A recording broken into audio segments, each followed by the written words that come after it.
Welcome to the Ghastly Journal, where we unearth the forgotten tales that lurk in the shadows of history. Today we journey back to 1850, to the rolling hills of southern Alabama, where the name Ellison was once spoken only in hushed whispers. In an era of southern prosperity, when cotton was king and fortunes were built on the backs of enslaved labor, the Ellison family stood among the elite of Alabama society. Their story, passed down through generations, serves as a chilling reminder that wealth and status offer no protection against forces that defy understanding. As we delve into their history, prepare yourself for a tale that has haunted the region for over a century and a half, a mystery that remains unsolved to this day. The Ellison plantation stood proud amidst acres of cotton fields that stretched toward the horizon, a grand two-story mansion of white columns and dark mahogany, built by the hands of those who served the family's growing fortune. Known as Magnolia Hill to locals, the plantation house was positioned on the highest point of the property, allowing Josiah Ellison to survey his domain from the wide veranda that wrapped around three sides of the structure. Ornate iron gates marked the entrance to a long drive lined with ancient oak trees, their branches forming a natural archway that led visitors to the imposing front steps. The family patriarch, Josiah Ellison, had arrived in Alabama in 1825 with nothing but ambition, a small inheritance from his late father, and 3 slaves he had inherited, a man named Moses, his wife Ruth, and their teenage son Samuel. Starting with just 50 acres, Josiah worked alongside his slaves in those early years, his hands becoming as calloused as theirs as he cleared land, planted cotton, and gradually expanded his holdings. He was known for his relentless work ethic and shrewd business acumen, qualities that earned him respect among his peers but fear from those he outmaneuvered in land deals and cotton trades. By 1835, a mere decade after his arrival, he had established himself as one of the region's most prosperous cotton planters, his property expanded to over 500 acres, and his slaves numbering nearly 40. The simple cabin he had initially built gave way to the magnificent plantation house that now dominated the landscape, its construction completed in 1838, to coincide with his rising status in Alabama society. Josiah took particular pride in the carved wooden staircase that spiraled up through the center of the house, each baluster handcrafted by a skilled slave carpenter he had purchased specifically for the task.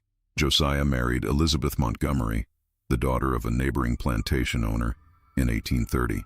She was 20 years his junior, a woman of delicate beauty and quiet determination, with amber eyes that seemed to hold secrets, and pale blonde hair that she wore in elaborate styles, fashionable for southern ladies of means. Their courtship had been brief, arranged largely by Elizabeth's father, who saw in Josiah a man on the rise whose ambition matched his own. The wedding was held at St. James Episcopal Church in the county seat, attended by the most prominent families in the region, and followed by a reception at the Montgomery plantation that lasted 3 days, as was the custom for wealthy families at the time. Elizabeth brought with her a substantial dowry, including 10 house slaves skilled in cooking, sewing, and household management, as well as a collection of family heirlooms that dated back to the early days of the Virginia colony. Most notable among these was a silver hand mirror, its handle intricately wrought in the shape of intertwined vines, bearing the Montgomery family crest. Elizabeth was rarely seen without this mirror close at hand, often pausing in her daily activities to gaze into its reflective surface, with an intensity that made the house slaves uncomfortable. Their union was blessed with 5 children, 1 son, Thomas, born in 1831, and 4 daughters: Margaret, born in 1834, Catherine, born in 1836, Josephine, born in 1838, and little Sarah, born in 1844, after a gap that had led many to believe Elizabeth's childbearing years were behind her. Each birth was celebrated with a lavish christening ceremony, and as the family grew, so too did Josiah's reputation and wealth. By the time of Sarah's birth, the Ellison name was synonymous with prosperity throughout southern Alabama. The Ellisons were respected members of their community, known for their generosity during times of hardship and their lavish gatherings during the harvest season. When drought struck the region in 1843, Josiah opened his storehouses to neighboring farmers, offering grain and provisions to those whose crops had failed. During the scarlet fever outbreak of 1845, Elizabeth sent the family physician to attend to afflicted families who could not afford medical care, an act of charity that saved many lives. These gestures of goodwill earned the Ellisons the gratitude of the community, though some whispered that their generosity was merely a means of asserting their superior position. Their seasonal balls were legendary, drawing guests from as far as Mobile and Montgomery. The Christmas Ball of 1846 was particularly memorable, with the plantation house adorned with fresh pine boughs and red velvet ribbons, silver candelabras casting a warm glow over the assembled guests in their finery. The banquet table groaned under the weight of roast turkey, glazed ham, oyster dressing, sweet potato pies, and syllabub, all prepared by the skilled hands of Ruth, now the head cook, who had been with the family since Josiah's arrival in Alabama. Each Sunday they would attend service at St. James Episcopal Church, arriving in a polished carriage drawn by 4 matched bay horses, the family dressed in their finest attire. Josiah served as a vestryman, contributing generously to the church's building fund and missionary efforts. Elizabeth taught Sunday school to the children of other planter families, her gentle manner and firm moral guidance making her a favorite among her young charges. The family occupied the first pew, their presence a weekly reminder of their standing in the community. After services, they often hosted Sunday dinner for the minister and select parishioners, discussing theology and local affairs over Elizabeth's renowned peach cobbler. On the surface, they embodied the prosperity and gentility of the antebellum South, a family blessed by God and fortune, untouched by hardship or sorrow. Their slaves were well fed and clothed by the standards of the time, their fields productive, their future secure in a society that valued lineage and land above all else. But beneath this veneer of Southern respectability, a darkness was brewing, a darkness that would consume the family over the course of a decade, leaving behind a legacy of fear and superstition that persists to this day. Some said it began with the purchase of the land itself, a transaction that old-timers in the county had advised against. Others pointed to Elizabeth's peculiar habits, her interest in books that proper Southern ladies were not supposed to read, her midnight wanderings on the plantation grounds. A few brave souls whispered about the old oak tree that stood at the edge of the property, a massive ancient thing that had been there long before the Ellisons arrived, its gnarled branches reaching toward the sky like supplicating arms. The house slaves had their own theories, shared in whispers late at night in their quarters. Bessie, Elizabeth's personal maid, claimed she had seen her mistress conversing with empty air beneath that oak tree on moonlit nights, speaking words in a language Bessie had never heard before. Moses, now elderly but still responsible for the gardens, swore that flowers planted near the tree grew in unnatural ways, their blooms larger and more vibrant than seemed possible, yet giving off a sickly sweet scent that caused headaches and strange dreams. Young Samuel, now grown and serving as Thomas Ellison's valet, once reported seeing pale figures moving among the branches, though he was soundly whipped for spreading such superstitious nonsense. But if the family was aware of these whispers, they gave no indication. Life on Magnolia Hill continued in its orderly rhythm, the days marked by the seasons and the work of the plantation, the social calendar of balls and dinners, the milestones of the children's growth and education. Until that summer of 1845, when everything began to change. Our story truly begins in the summer of 1845, when Margaret Ellison, the eldest daughter, was preparing for her 16th birthday.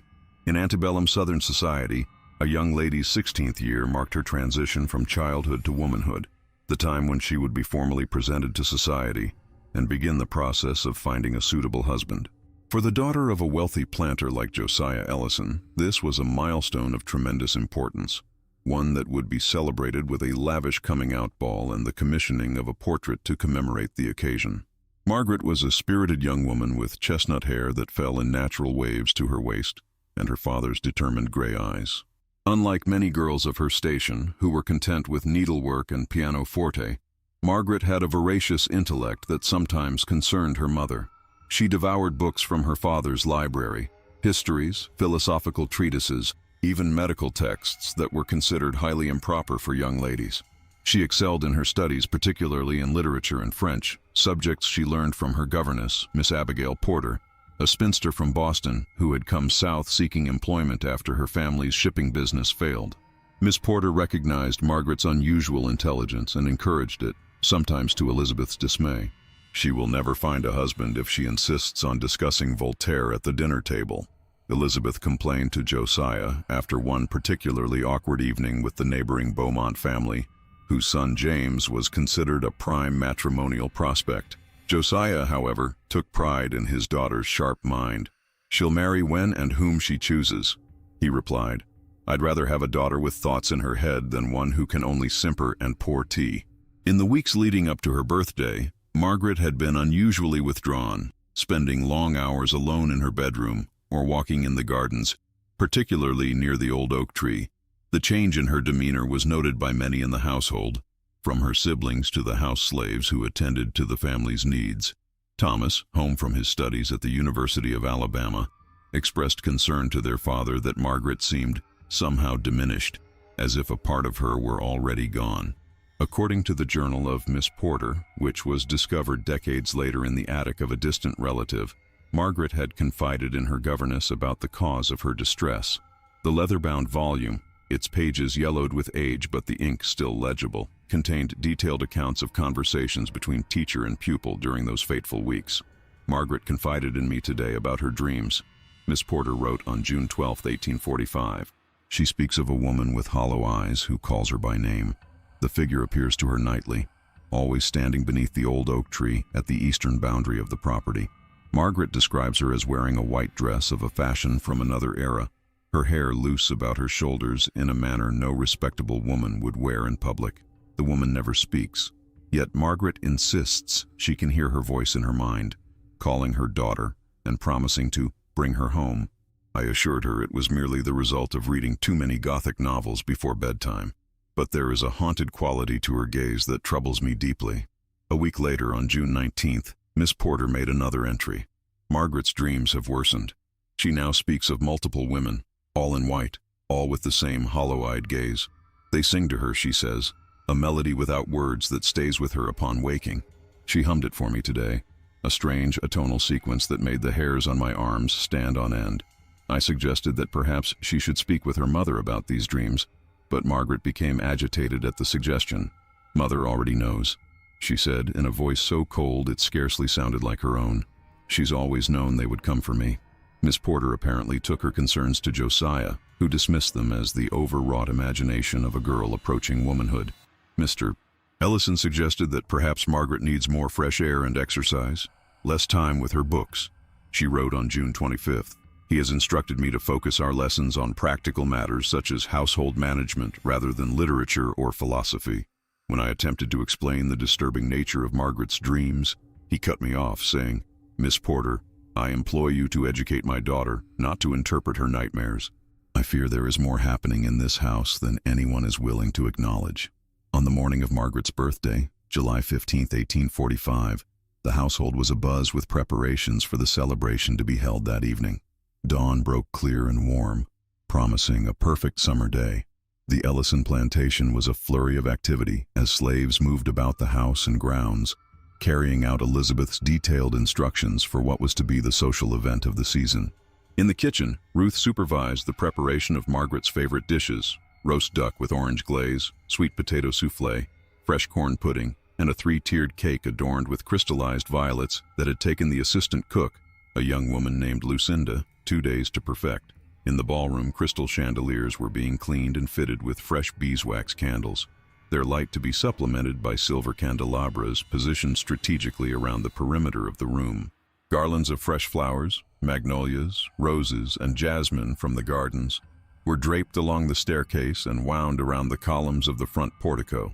The pianoforte had been tuned the day before by a specialist brought in from Mobile, and a string quartet from the same city was expected to arrive by mid-afternoon.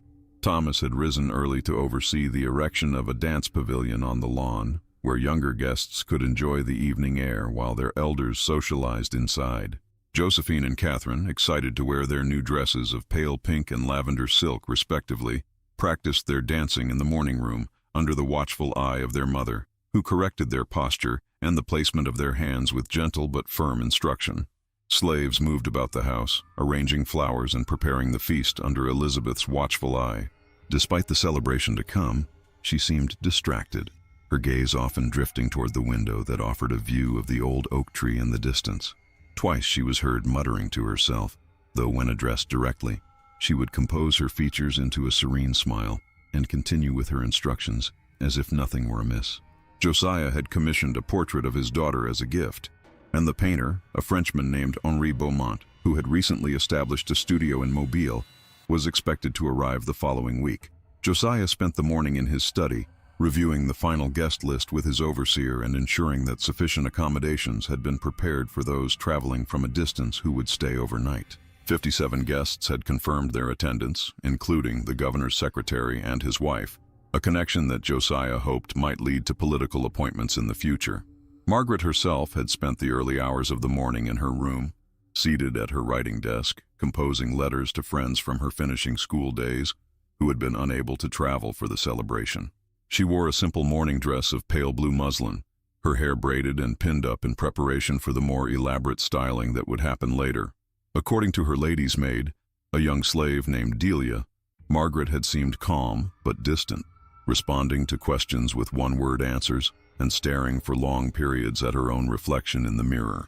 Margaret spent the morning receiving gifts from her family members: a leather-bound journal with her initials embossed in gold from her mother, a silver locket containing miniature portraits of her parents from her brother, a collection of Shakespeare's sonnets bound in Moroccan leather from her sisters, and a collection of poetry from her governess.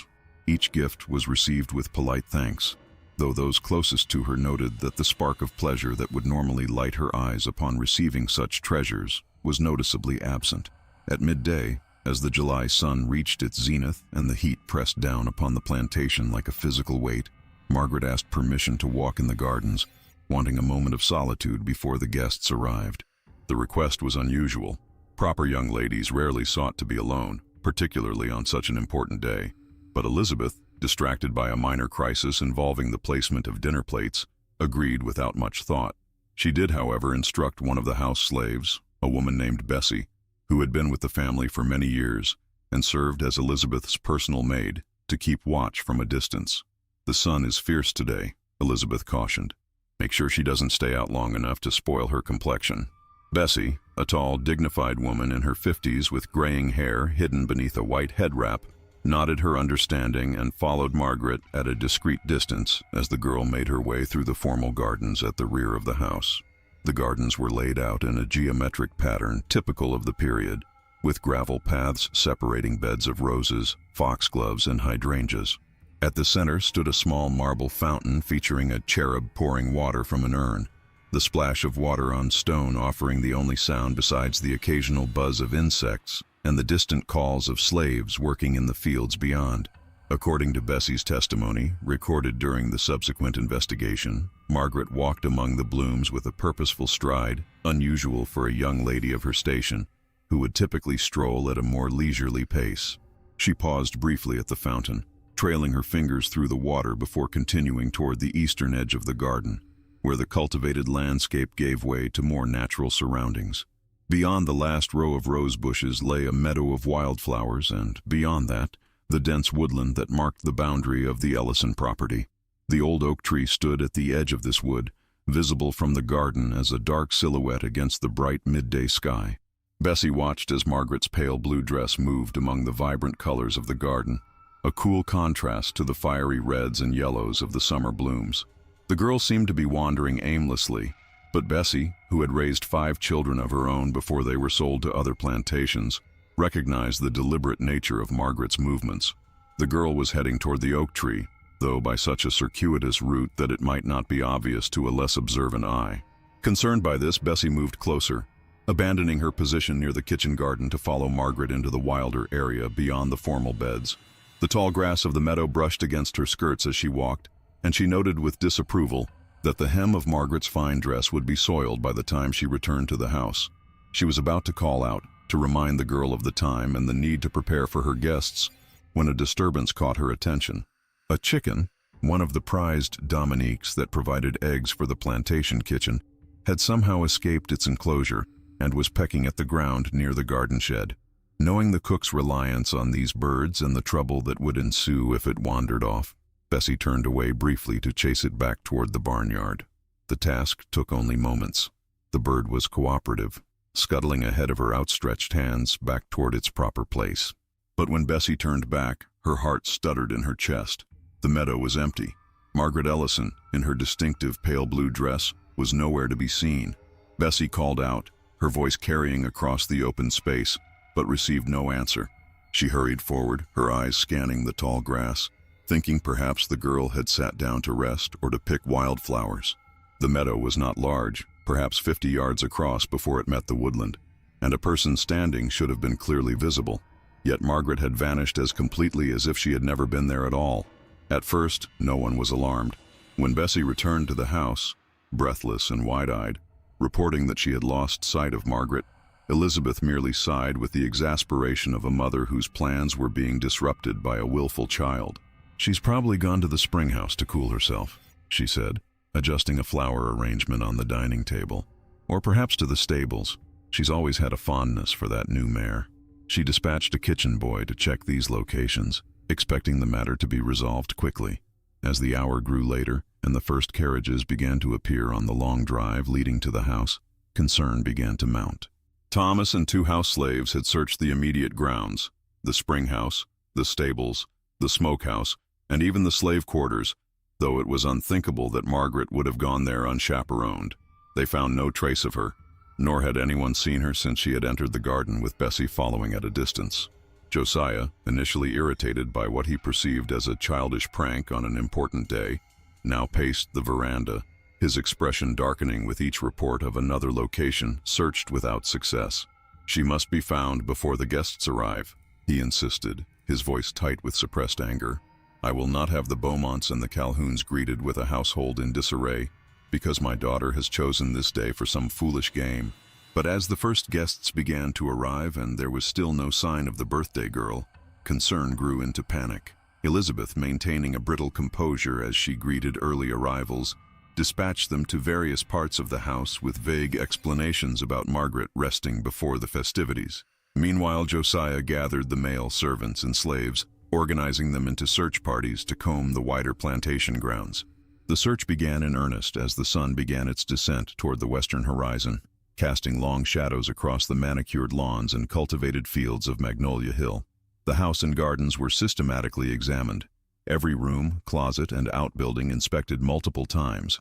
As twilight approached and still no trace of Margaret had been found, Josiah made the difficult decision to inform the assembled guests that his daughter had taken ill suddenly and the celebration would need to be postponed. The announcement was met with murmurs of sympathy and offers of assistance, which Josiah declined with as much grace as he could muster under the circumstances. As the last of the disappointed guests departed, the search expanded to the surrounding fields and woods. Slaves were roused from their quarters to join the effort, carrying torches and lanterns to illuminate the growing darkness. Neighboring planters, hearing of the situation through departing guests, sent their overseers and field hands to assist, a gesture of community solidarity that transcended the usual competitive relationships among the cotton aristocracy.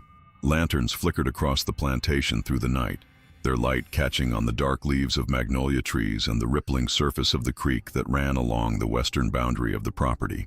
Men called Margaret's name until they were hoarse, the sound echoing back from the woods with no answering cry.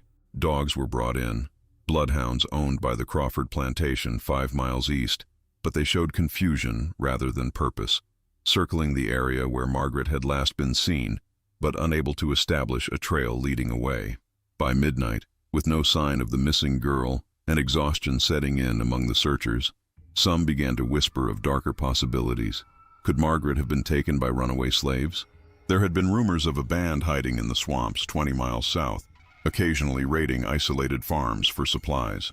But the Ellison plantation was hardly isolated, and no other disturbances had been reported that might suggest intruders.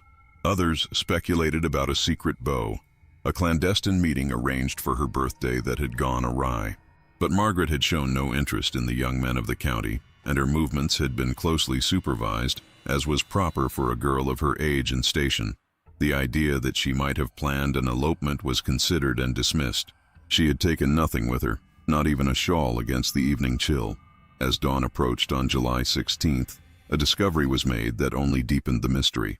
The only clue was a single shoe, a white satin slipper with a pearl button closure, part of the new pair Elizabeth had commissioned from a shoemaker in Mobile, specifically for Margaret's birthday celebration. It was found by Samuel, Thomas's valet, who had continued searching long after others had returned to the house for a brief rest. The shoe lay on its side at the base of the old oak tree, the very one from Margaret's dreams, its pristine fabric unstained despite the dew-dampened ground beneath it. Samuel immediately called for Josiah, who arrived moments later, disheveled from the night's searching, his eyes bloodshot and his normally impeccable attire wrinkled and stained with sweat. When he saw the slipper, he fell to his knees beside it, reaching out with trembling hands but stopping just short of touching it, as if afraid it might dissolve into mist at his touch. "This is hers," he said, his voice hoarse. "This is what she was to wear tonight. But where is the other? Where is my daughter?" A thorough examination of the area revealed nothing more. The ground around the tree was undisturbed, no signs of struggle, no footprints leading away. The grass stood upright, showing no signs of having been trampled by multiple feet, as would be expected had Margaret been carried off against her will.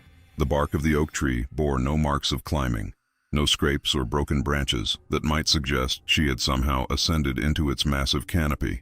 The single white slipper sat alone, a solitary testament to Margaret's presence and subsequent vanishing.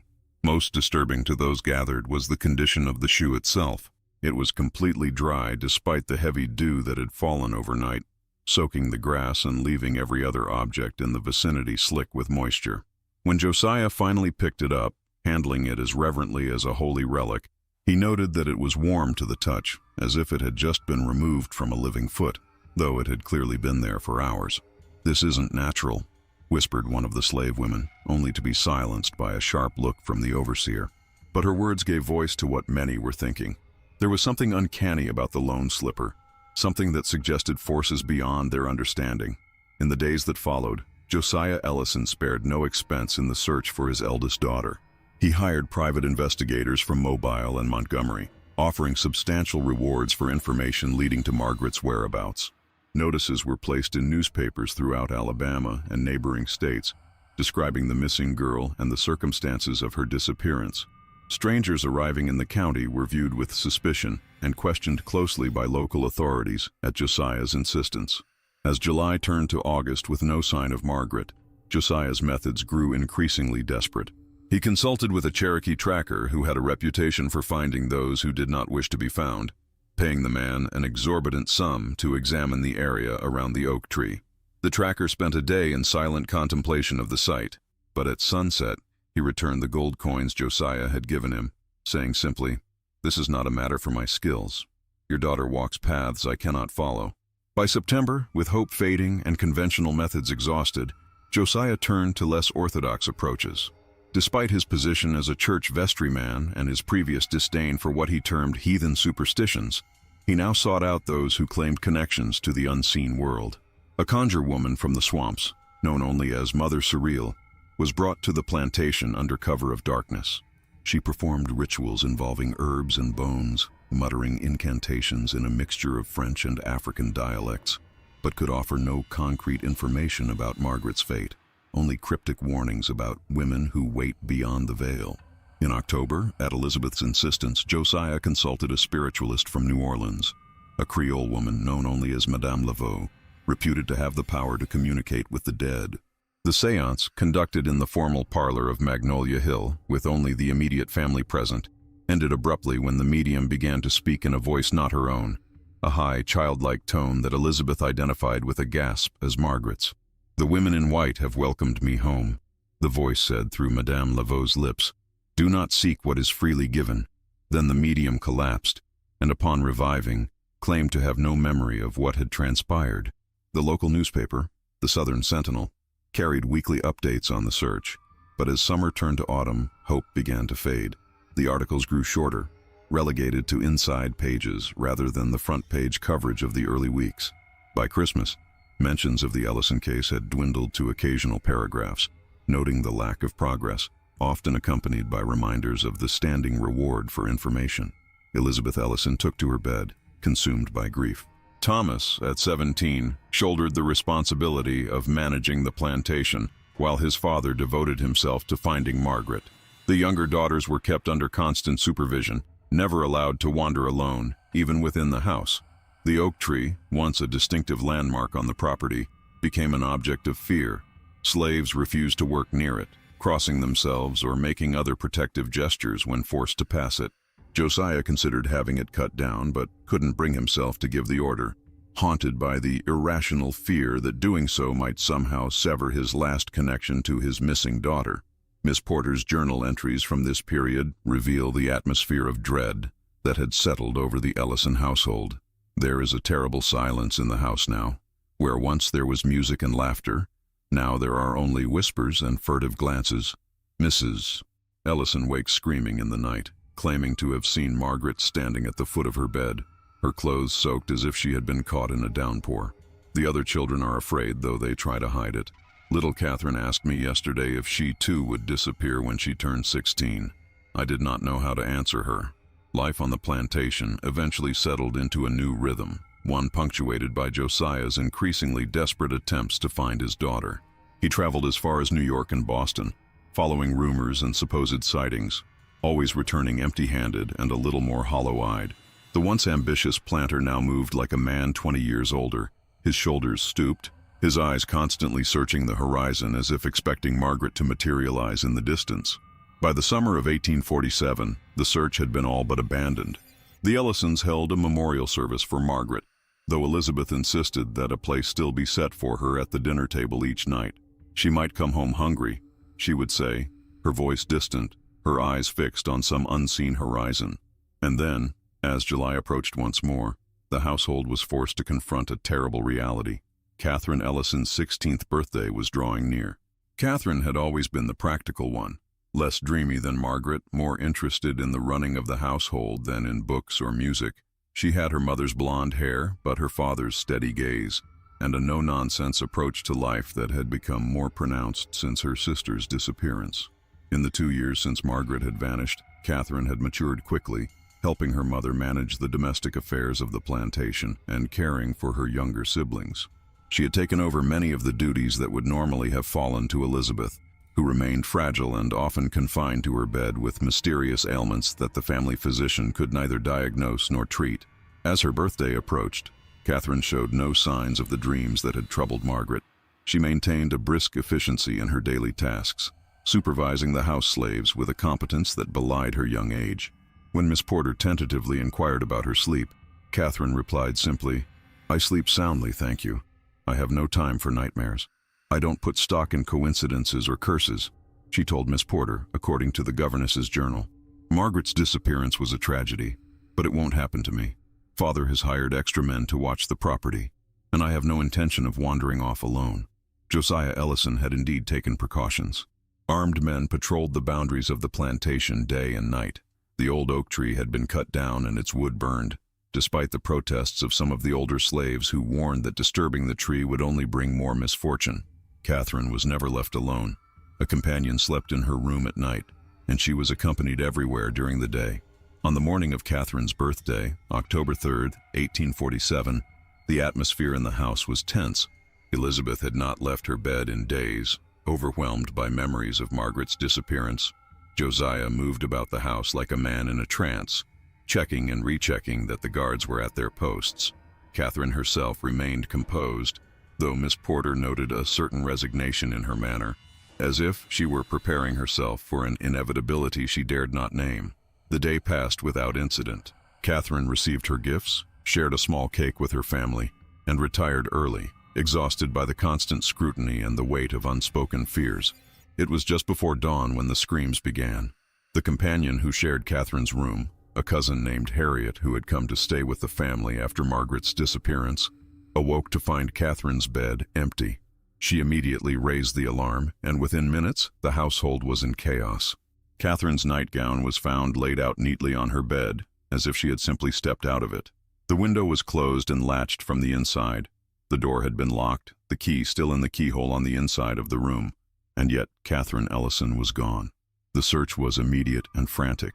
The guards swore that no one had approached the house during the night, and no one had left. The bloodhounds picked up no scent trail beyond Catherine's room. It was, impossibly, a repeat of Margaret's vanishing, only this time from within a locked room in a house surrounded by watchful eyes. The second disappearance broke something in Josiah Ellison. He no longer spoke of finding his daughters, but instead became obsessed with protecting those who remained. Josephine, now 14, and Sarah, just 3, were moved into the master bedroom, where both parents could watch over them day and night. The plantation began to decline. Josiah neglected the fields in favor of building ever more elaborate security measures around the house. Iron bars were installed on all windows. Additional locks were added to each door. No one was permitted to enter or leave without Josiah's explicit permission. Elizabeth, meanwhile, retreated further into her own world. She began to speak to her missing daughters as if they were in the room with her, setting places for them at meals, folding their laundry, arranging flowers in their empty bedrooms. The slaves whispered among themselves, saying that the land itself had turned against the Ellisons, that they had built their home on ground that didn't want them there. Some spoke of an old burial ground that had been plowed under when the plantation was first established, of spirits disturbed and seeking vengeance. Others blamed Madame Laveau, suggesting that her attempts to contact Margaret had opened a door that couldn't be closed. Miss Porter's journal from this period grows increasingly disturbed. I fear for my sanity in this house. Last night, I dreamt I saw Catherine walking across the cotton fields, her white nightgown billowing though there was no wind.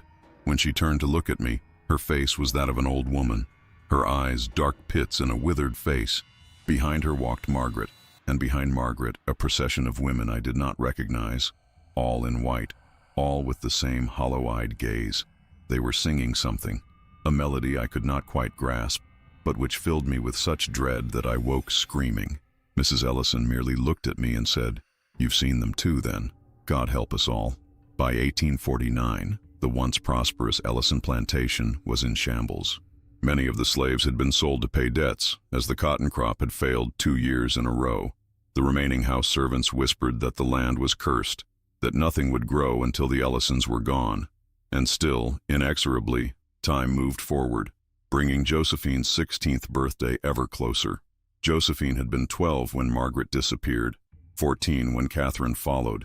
Now, as April 1849 approached, she was a solemn young woman who rarely smiled and never ventured beyond the confines of the house. Unlike her sisters, she seemed to anticipate her fate with a kind of grim resignation. "Josephine came to me last night," Miss Porter wrote in February 1849. "She asked if I would take Sarah away before April comes. 'They won't stop with me,' she said. 'They'll take Sarah too when her time comes. But you can save her, Miss Porter. Take her north, change her name, never speak of the Ellisons again.' When I asked who they were, she looked at me as if I were simple and said, 'The women in white, of course. The ones who were here before us, the ones we displaced.' I promised I would consider it, though in truth I do not believe Mr. Ellison would ever let his youngest child out of his sight, let alone into my sole care." As April approached, Josiah Ellison's preparations took on an almost manic quality. He dismissed the remaining house servants, unwilling to trust anyone outside the family. He boarded up every entrance to the house save one, which he guarded himself, rifle in hand. He consulted engineers about the possibility of building an underground chamber where Josephine could be kept safe, but by then his funds were too depleted to undertake such a project. Elizabeth, in a rare moment of lucidity, suggested they leave the plantation entirely. "We'll go north," she proposed at the dinner table one night in March. "We'll change our names, start anew where this shadow cannot follow us." But Josiah refused. "This is our home," he insisted. "I built it from nothing. I won't be driven away by whatever this is. We'll stand our ground. We'll break this curse." As the fateful day approached, Josephine grew increasingly withdrawn. She spent hours staring out the barred windows, her expression unreadable. Sometimes she could be heard humming a strange atonal melody that made the hairs on the back of the neck stand up. On the eve of her birthday, April 22, 1849, Josephine asked to speak with her father alone. What transpired during that conversation was never recorded, but afterward, Josiah emerged from her room looking shaken. He summoned what little staff remained and ordered them to prepare the carriage. The family would leave at first light, he declared, heading for Mobile and then taking ship to Boston, where his brother lived. It was the first sign of hope in that household for many months. Miss Porter helped Elizabeth pack a few essentials while Josiah secured the valuables that remained. Little Sarah, now 5, was told they were going on an adventure, and she clapped her hands in delight, too young to understand the desperation that drove their flight. They worked through the night, planning to depart before dawn. Josephine was calm, almost serene, as she helped her mother select which keepsakes to bring. "Only what we need," she reminded them. "We can buy new things in Boston." As the first hint of light appeared on the horizon, the family gathered in the entrance hall, trunks packed, ready to leave behind the house that had become their prison. Josiah counted heads. Elizabeth, Josephine, Sarah, Miss Porter, all present. "Where is Thomas?"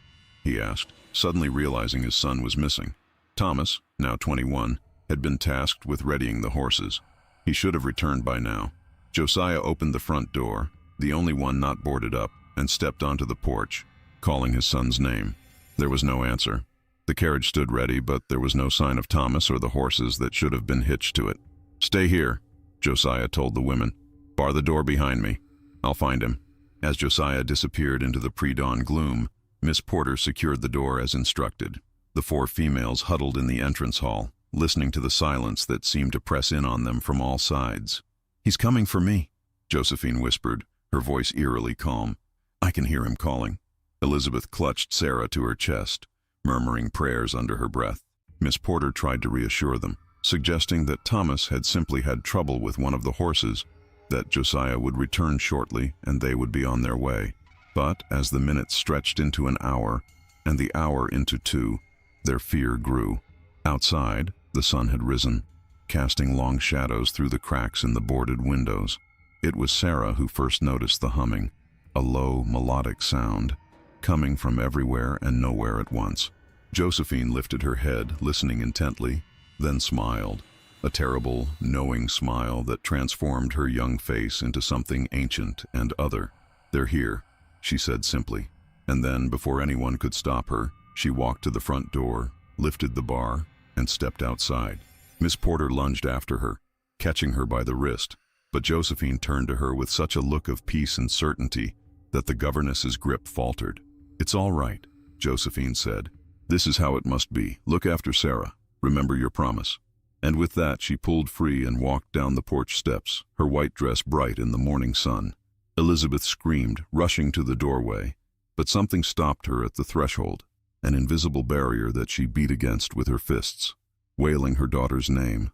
Miss Porter, not feeling the same resistance, made to follow Josephine but froze at what she saw. Across the overgrown lawn, standing in a semicircle, were 7 women in white.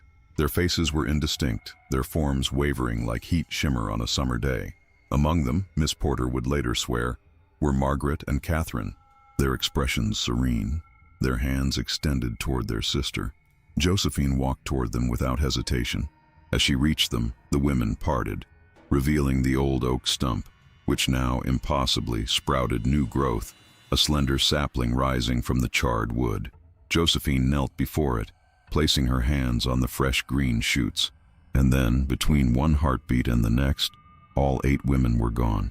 The lawn was empty, save for the sapling, now grown to a young tree in the space of seconds, its branches reaching toward the sky. Of Josiah and Thomas Ellison, no trace was ever found. The property, now abandoned, fell into greater disrepair. Elizabeth, broken by the loss of nearly her entire family in the space of 4 years, took Sarah and Miss Porter and fled to her family in Virginia. She never spoke of the Ellisons again, and when questioned, would only say that her husband and elder children had died of fever. Sarah Ellison grew up as Sarah Montgomery, raised by her maternal grandparents as if she were their own child. Elizabeth died in 1855, having never recovered from the trauma of those final days in Alabama. Miss Porter remained with the Montgomery family as Sarah's governess until the girl was grown. In 1860, as war clouds gathered over the divided nation, she compiled her journals and the fragments of the Ellison story she had pieced together, sealing them in a cedar box with instructions that they not be opened until after her death. That box remained untouched until 1902, when it was discovered during renovations to the old Montgomery house in Richmond. By then, both Miss Porter and Sarah Montgomery were long dead, Sarah having succumbed to tuberculosis in 1870 at the age of 26. The journals might have been dismissed as the ravings of a disturbed mind had it not been for one unsettling detail. Sarah had died on her birthday, July 7th, the day she turned 26. Not 16, as with her sisters, but still her birthday. And according to the attending physician's notes, in her final moments, She had looked toward the window and smiled, saying clearly, "They've come for me at last. My sisters have waited so long." But what of the Ellison plantation itself? After the war, the land was divided and sold to former slaves and northern investors. The house, or what remained of it, was torn down in 1867. Only the oak tree was left standing, now grown to an impressive size despite its traumatic beginning. Local legend held that on certain nights, particularly in the spring and summer, when the Ellison daughters had been born, the tree would be surrounded by flickering lights, like lanterns carried by invisible hands. Those brave or foolish enough to approach reported hearing women's voices singing an unfamiliar melody and feeling a profound sense of peace mixed with melancholy. In 1897, a historian from the University of Alabama became interested in the Ellison story, having come across references to the disappearances in old newspaper archives. Dr. William Harcourt spent several months researching the case, interviewing elderly residents of the area who might have had connections to the family or the plantation. What he discovered suggested a deeper, older mystery. The land where Josiah Ellison had built his plantation had indeed been a burial ground, not for local tribes, as the slave rumors had suggested, but for an obscure religious sect that had settled briefly in the area in the late 1700s, before disappearing under mysterious circumstances. These settlers, primarily women, had practiced a form of worship that combined elements of Christianity with older pagan traditions. They had been led by a woman called Mother Abigail, who claimed to receive visions from the women beyond the veil. According to the few records that survived, the sect had been accused of practicing witchcraft after several young men from nearby settlements vanished after being seen in their company. A mob had descended on their compound in the spring of 1798, intending to drive them out or worse. They found the buildings empty, the women gone without a trace. The only living thing remaining was a massive oak tree in the center of their settlement, festooned with strange symbols carved into its bark. The locals had tried to cut down the tree, but every axe that struck it broke on impact. Eventually, they had given up, declaring the place cursed and avoiding it for decades, until Josiah Ellison, newly arrived from Virginia and unaware of the local history, purchased the land for his plantation. Dr. Harcourt's research took a personal turn when he discovered that his own great-grandmother had been a member of Mother Abigail's sect. Among family papers, he found a letter written by her just before the group's disappearance. "We go to join those who came before, beyond the veil where time flows differently. The tree is our anchor and our gateway. Through it, we will return when needed, to reclaim what is ours and to welcome our scattered daughters home. They will know us by the calling in their blood, by the dreams that come as their 16th year approaches. None can stop what has been set in motion. We are patient. We can wait." Dr. Harcourt published his findings in a small academic journal in 1899, suggesting that the Ellison disappearances might be connected to this earlier history. His theories were dismissed by his colleagues as fanciful nonsense, and he was encouraged to focus on more reputable historical research. Disheartened but not deterred, Harcourt made one final visit to the Ellison property in the summer of 1900. By then, the land had been divided into smaller farms, but the oak tree still stood, now enormous, its branches spreading wide over what had once been the center of the plantation. Harcourt set up camp beneath the tree, intending to spend the night there and record any unusual occurrences. He was never seen again. His equipment was found the next morning, including his journal, which contained a final entry. "Midnight. The humming has begun, just as the locals described. There's a quality to it that defies description. Not quite music, not quite language, but something in between. The air around the tree seems to shimmer, as if the boundary between this world and another has grown thin. I can make out figures moving among the branches, women in white with faces both young and impossibly ancient. They're looking at me. They know why I've come. One of them, could it be Mother Abigail herself, is beckoning to me. I should be afraid, but instead I feel only curiosity and a strange sense of homecoming, as if I've been expected. I'm going to approach them. God forgive me if this is madness, but I must know the truth." The oak tree still stands today, protected now as a historical landmark, though few remember the true story behind its preservation. Local children dare each other to spend the night beneath its branches, but none have disappeared, at least not that anyone admits to. But there are whispers still of women in white seen walking through the fields on moonlit nights. of a strange humming that rises from the ground around the oak's massive roots, of dreams that come to young girls approaching their 16th year, dreams of women calling them home. And occasionally, very occasionally, a girl does go missing, usually one with no connection to the area, perhaps visiting relatives or just passing through. The searches find nothing, the cases eventually go cold, and life moves on. Except for those who know the history, who recognize the pattern, who understand that some hungers transcend time and physical boundaries, who know that somewhere beyond a veil we cannot perceive, the women in white are still waiting, still watching, still calling their daughters home. Some say that if you stand beneath the oak at midnight on the anniversary of Margaret Ellison's disappearance, July 15th, you can hear the voices of all 4 Ellison women singing together in perfect harmony. Their song is beautiful and terrible, a promise and a warning intertwined. We are waiting, they seem to say. We have always been waiting. And when your time comes, we will be waiting for you too. The Ellison family's macabre legacy lives on, a whispered story passed down through generations, a warning to those who would build their fortunes on ground that does not welcome them, a reminder that some mysteries are never meant to be solved, only witnessed from a safe distance, acknowledged with respect, and more than a little fear. As for the oak tree, it continues to grow, its roots reaching deep into soil, nourished by secrets. According to the last survey, its trunk now measures over 30 feet in circumference, making it one of the largest and oldest oak trees in Alabama. Though experts are puzzled by this, as historical records suggest it couldn't possibly be more than 150 years old. But then time moves differently for some things, doesn't it? Especially for those with patience, with purpose, with an unending hunger that only specific souls can satisfy. Sleep well tonight, dear viewers.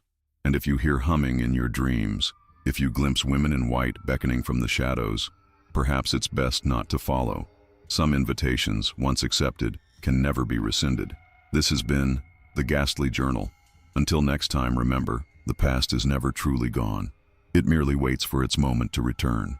In the years following Dr. Harcourt's disappearance, interest in the Ellison case faded. The academic community, embarrassed by what they considered the delusions of a once respected colleague, quietly removed his work from circulation. The local farmers who worked the subdivided plantation lands avoided speaking of the strange occurrences that sometimes happened near the oak tree, fearing it would affect their property values. But in 1927, the story resurfaced when a young woman named Eleanor Pritchard, a student at the Alabama Women's College, chose the Ellison disappearances as the subject of her thesis in American folklore. Unlike her predecessors, Eleanor approached the case not as a historical mystery to be solved, but as an evolving folk narrative that revealed the anxieties and beliefs of the region.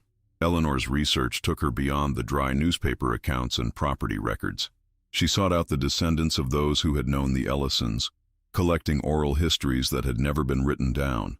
What emerged was a more nuanced picture of the family and the circumstances surrounding their tragedy. Josiah Ellison, it seemed, had not simply found the land for his plantation. According to the granddaughter of his former overseer, Josiah had won the property in a card game from a man desperate to be rid of it. The man, whose name had been lost to time, had warned Josiah that the land was cursed, that no one who lived there prospered for long. Josiah, flush with the arrogance of youth and ambition, had laughed off the warning. More troubling were the stories Eleanor collected about Elizabeth Montgomery Ellison. Far from being the delicate Southern belle portrayed in earlier accounts, Elizabeth had apparently been known in her youth for an interest in the occult. Her family had connections to New Orleans, and she had spent several seasons there before her marriage, reportedly studying with practitioners of voodoo and other mystical traditions. The most startling revelation came from Bessie Johnson, once a house slave at the Ellison plantation, who at 98 years old was one of the few people still living who had witnessed the events firsthand. According to Bessie, Elizabeth had not been an innocent victim of the tragedy that befell her family. Miss Elizabeth knew what that land was, Bessie told Eleanor in a recorded interview from 1927. She knew what lived in that oak tree. She thought she could control it, make some kind of bargain with it. I heard her sometimes late at night, talking to something that wasn't there, or wasn't there for the rest of us to see anyway. She'd go out to that tree with offerings, locks of her children's hair, little drops of their blood taken while they slept. Said she was protecting them, marking them as her own so the tree women wouldn't take them. But you can't bargain with spirits like that. They take what they want, when they want it. When Eleanor asked why Elizabeth's strange behavior hadn't been reported, Bessie laughed bitterly. Who was going to believe a slave over a plantation mistress? And besides, Mr. Josiah didn't want to see it. That man could blind himself to anything that might interfere with his precious cotton and his precious reputation. By the time he started to understand what was happening, it was too late. The bargain had already been made, and the price was being collected. Eleanor's thesis, completed in 1928, presented the Ellison story as a complex intersection of historical fact, supernatural belief, and the social dynamics of the antebellum South. She suggested that the disappearances, whatever their actual cause, had been interpreted through the lens of existing folk beliefs about the land and its previous inhabitants, creating a narrative that served as both warning and explanation for events that defied rational understanding. The thesis earned Eleanor high marks and the attention of folklorists beyond Alabama, but it also attracted unwelcome attention of another kind. Shortly after her graduation, while visiting the oak tree for one final round of photography, Eleanor Pritchard disappeared. Her camera and notebook were found at the base of the tree, but of Eleanor herself there was no trace. The search for Eleanor brought renewed attention to the Ellison case and the history of disappearances associated with the property. Authorities, embarrassed by their inability to explain yet another vanishing, suggested that Eleanor had staged her own disappearance to add mystique to her research, perhaps planning to write a sensational book on the subject. Her parents and professors vehemently denied this possibility, pointing to Eleanor's serious academic ambitions and the fellowship to study at Oxford that she had been scheduled to begin the following month. The disappearance became a brief national news story, with the more lurid newspapers suggesting everything from murder to voluntary cult involvement. When no body or other evidence was found after 6 months of searching, the case was officially classified as unsolved and gradually faded from public consciousness. But Eleanor's thesis, and the attention her disappearance brought to the Ellison case, had one lasting effect. The oak tree and the surrounding 5 acres were designated a historical site in 1930, protected from development or destruction. The official reason given was the tree's remarkable age and size, but locals understood the real motivation. No one wanted to risk disturbing whatever dwelled there. Through the Great Depression and World War II, the Ellison story remained a local legend, occasionally revived when a young person would go missing in the area, but never gaining wider attention. The oak tree continued to grow, its massive branches now spreading over nearly half an acre, creating a cathedral-like space beneath that remained perpetually shadowed, even on the brightest summer days. In 1965, a developer purchased the land adjacent to the oak tree's protected acreage, planning to build a subdivision of middle-class homes. Despite warnings from locals, work began in the spring of that year. Almost immediately, problems arose. Equipment malfunctioned inexplicably. Workers reported feeling watched, hearing whispers in the rustling of the oak's leaves. Several men quit after experiencing vivid nightmares of women in white calling them by name. The developer, Howard Daniels, dismissed these concerns as superstitious nonsense. To prove there was nothing to fear, he staged a publicity stunt, announcing that he would spend the night alone beneath the oak tree on July 15th, the anniversary of Margaret Ellison's disappearance, and broadcast the experience live on local radio. On the appointed night, Daniels arrived with a radio crew, who set up their equipment at what they considered a safe distance, about 50 yards from the tree. Daniels, equipped with a portable microphone and a sleeping bag, made himself comfortable at the base of the massive trunk, his back resting against the gnarled bark. The broadcast began at 10 p.m., with Daniels joking about ghost stories and the power of suggestion. "There's nothing here but an impressive old tree and a lot of overactive imaginations," he told his listeners. The Ellison disappearances, if they happened at all, probably had perfectly rational explanations. Young women ran away all the time, especially from the restrictive environment of the antebellum South. As for Dr. Harcourt and that college girl, Eleanor, well, history is full of opportunists who saw a chance to disappear and start fresh. As midnight approached, Daniel's tone grew more subdued. "It is unnaturally quiet here," he admitted around 11:30. "No crickets, no night birds, and the air feels strange, heavy somehow. But that's just the summer humidity and the natural acoustics created by this massive canopy above me." At 11:45, the broadcast was interrupted by bursts of static. When Daniels's voice returned, it was noticeably tense. "There's something moving in the branches above me," he said, his voice barely above a whisper. "I'm told there are no animals nesting in this tree, but I can definitely hear, Well, it sounds almost like footsteps, moving around up there. And there's a humming, very faint but constant. Probably just the wind, though I have to say the air is perfectly still down here. At 11:55, Daniels requested that the radio crew turn off their spotlight, which had been directed at him throughout the broadcast. "The light is creating strange shadows," he explained. "I keep thinking I see figures moving at the edge of the illuminated area. It's distracting. I'd rather sit in darkness for these last few minutes." The crew complied, though they were becoming increasingly concerned by Daniels's behavior. In the darkness, his voice grew softer, more contemplative. "You know, there's something peaceful about this place. Once you adjust to it, I can almost understand why someone would want to remain here. It feels outside of time somehow, separate from the noise and chaos of the modern world." At exactly midnight, according to the radio station's log, Daniels gasped. The microphone picked up what sounded like movement, a rustling of fabric, and then Daniels's voice, oddly distant. "They're here. My God, they're beautiful. Nothing to fear at all. They're just waiting, always waiting." There was a sound like a sigh, and then silence. The radio crew, alarmed, turned the spotlight back on and rushed toward the tree. Daniels was gone. His sleeping bag remained, unzipped and empty. The portable microphone lay on the ground, still transmitting the sound of the wind through the oak's leaves. The broadcast, which had been recorded, became one of the most requested pieces of audio in the station's history. Analysis by audio experts revealed no evidence of tampering or staging. Whatever had happened to Howard Daniels beneath the oak tree that night had happened exactly as the listeners had heard it. Daniels's body was never found. The development project was abandoned, the land eventually donated to the state as an extension of the historical site. The oak tree's protected area now encompassed 15 acres, with a fence and warning signs keeping the curious at a safe distance. But the signs and fence did little to deter everyone. Over the decades, the oak tree became something of a pilgrimage site for those drawn to the unexplained.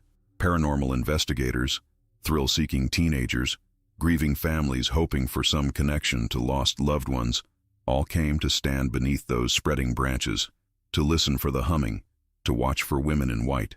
Not all who came left again, though the disappearances were sporadic enough and spread over enough years that no clear pattern emerged to outside observers. A college student in 1972, a paranormal researcher in 1984, a young mother in 1991, a retired history teacher in 2003, all vanished without trace, all last seen near the oak tree. Local authorities, weary of unsolvable cases and unwilling to acknowledge the pattern for fear of encouraging more foolhardy visitors, tended to classify these disappearances as voluntary. People who had chosen to walk away from their lives for reasons of their own, using the tree's reputation as a convenient cover. Perhaps they were right. Perhaps there were perfectly rational explanations for each disappearance, explanations that had nothing to do with women in white or bargains made with forces beyond human understanding. Perhaps the Ellison story was nothing more than a tragic series of coincidences, embellished over time into something supernatural. But if so, how to explain the dreams that still come to young girls in the area as they approach their 16th birthdays? Dreams of women calling them by name, beckoning them toward a massive oak tree where safety and belonging await. Dreams so vivid, so compelling, that parents in 3 counties have been known to send their daughters away to relatives in other states until the dangerous birthday has passed. How to explain the fact that the oak tree, despite multiple examinations by arborists and botanists, defies all natural laws of growth and aging. Its rings, visible in core samples, suggest an age of barely 150 years, exactly matching the time since Josephine Ellison knelt before the charred stump and vanished. Yet its size indicates a tree that should be at least 500 years old. And what of the items occasionally found at its base? A white satin slipper with a pearl button, perfectly preserved despite the passage of time. A silver locket containing a miniature portrait of a solemn-faced young woman with chestnut hair. A leather-bound journal with blank pages, save for a single line written on the first page in faded ink. "They are calling me home." These artifacts appear and disappear with no discernible pattern. Visitors have reported seeing them one moment, only to find them gone when they look again. Those who have managed to take photographs find only a blur where the object should be, as if it existed partially in some other reality, imperfectly translated into our own. In 2015, a team from a popular paranormal investigation television show spent 3 nights near the oak tree, equipped with the latest technology for capturing evidence of supernatural activity. Their experience, aired as a special episode, included unexplained temperature drops, audio recordings of what seemed to be women's voices singing in an unidentifiable language, and a video sequence that showed what appeared to be human figures moving among the branches, visible only through infrared cameras. The most compelling moment came on the 3rd night, when the team's only female member, a skeptical technical expert named Jordan, reported feeling compelled to approach the tree. The cameras followed as she walked toward it, her expression shifting from professional detachment to wonder.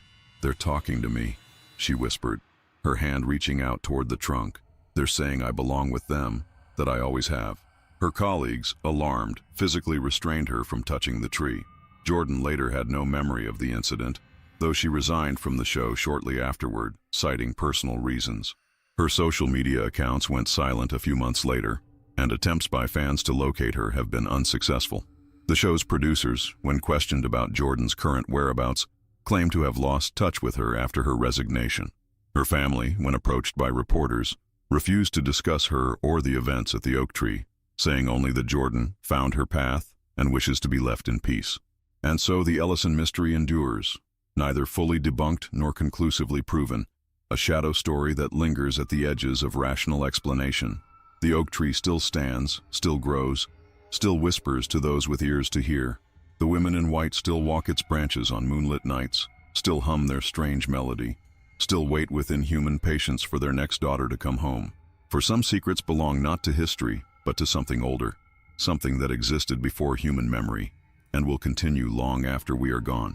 Some hungers transcend time and physical boundaries, enduring through centuries, patient and persistent. And some stories, once begun, have no true ending, only a continuing, a becoming, a slow and inevitable unfolding that we can witness but never fully comprehend. So if you find yourself in southern Alabama and curiosity draws you toward a massive oak tree standing alone amid protected acres, remember the Ellison daughters. Remember Eleanor Pritchard. Remember Howard Daniels. Remember all those who approached that tree seeking answers and became instead part of the question. Listen for the humming, watch for the women in white, and ask yourself, are you certain you know who is calling you home? This has been The Ghastly Journal. Until we meet again, remember that some mysteries are best admired from a distance, and some calls are best left unanswered. In the soft glow of your screen, in the comfort of your home, the Ellison story might seem merely an entertaining tale, a pleasantly chilling diversion, but somewhere in Alabama, beneath an impossibly ancient oak that should not exist, the women in white are still waiting. They have all the time in the world, and someday, perhaps they'll be waiting for you.